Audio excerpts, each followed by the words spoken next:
Magandang hapon po sa inyong lahat. Narito na po ang resulta ng Lotto ngayong 5 p.m. draw, June 9, 2026 para sa mga games na 2D Lotto at 3D Lotto. Para sa 2D Lotto 5 p.m. draw, ito po ang mga winning numbers: 2 and 21 in exact order.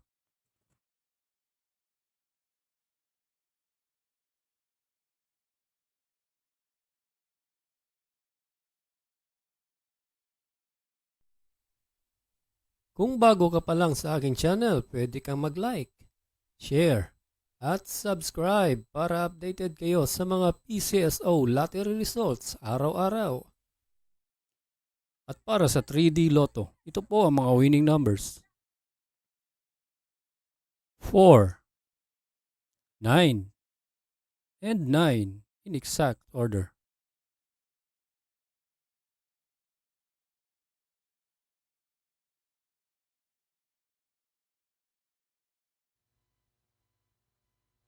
Salamat po sa panonood ng Lotto Results Today by Mr. Wi-Fi.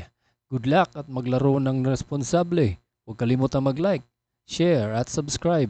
Hanggang sa muli, paalam po sa inyong lahat.